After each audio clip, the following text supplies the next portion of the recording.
चीन की बर्बादी का प्लान तैयार, अमेरिका के साथ आए 8 देशों ने एक साथ खोला मोर्चा।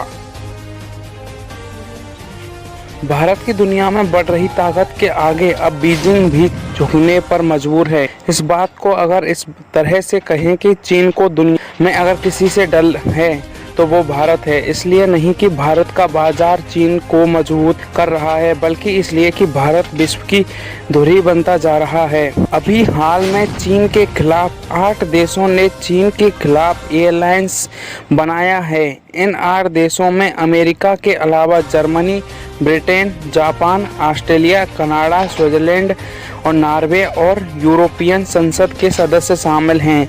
चीन को डर है कि भारत इस एयरलाइंस में शामिल हो गया तो एयरलाइंस का मकसद हल हो जाएगा। इस एयरलाइंस का मकसद वैश्विक व्यापार, क्षेत्रीय सुरक्षा और मानवाधिकारों के मुद्दों पर चीन को आइसोलेट करना है और उसके खिलाफ प्रतिबंध लागू करना है। चीन की ओर से कहा गया कि 20वीं सदी की तरह उसे अब परेशान नहीं किया जा सकेगा और पश्चिम के नेताओं को कोल्ड वॉर वाली सोच से बाहर आ जाना चाहिए। ब्लूमबर्ग की एक रिपोर्ट के मुताबिक शुक्रवार को America, Germany, Britain, Japan, Australia, Canada, Sweden, Norway और यूरोप की संसद के सदस्यों समूह का ऐलान किया गया है। रिपोर्ट के मुताबिक चीन से जुड़े हुए मुद्दों पर सक्रियता से रणनीति बनाकर सहयोग के साथ उचित प्रतिक्रिया देनी चाहिए। चीन के आलोचकों और अमेरिका की रिपब्लिकन पार्टी के सीनेटर मार्को रूबियो इस समूह के सह अध्यक्षों में से एक हैं।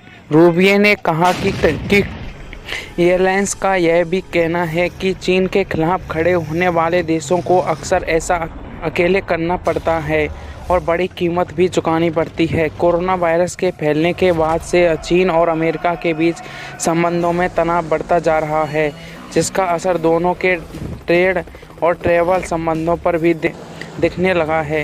चीन में इस कदम की तुलना 1900 के दशक में ब्रिटेन, अमेरिका, जर्मनी, फ्रांस, रूस, जापान और इटली, ऑस्ट्रेलिया, हंगरी के 8 नेशन अलायंस से की जा रही है। चीन के ग्लोबल टाइम्स के मुताबिक इन देशों की सेनाओं ने बीजिंग और दूसरे शहरों में लूटपाट मचाई और साम्राज्यवाद के खिलाफ चल रहे आंदोलन को दबाने की कोशिश की है।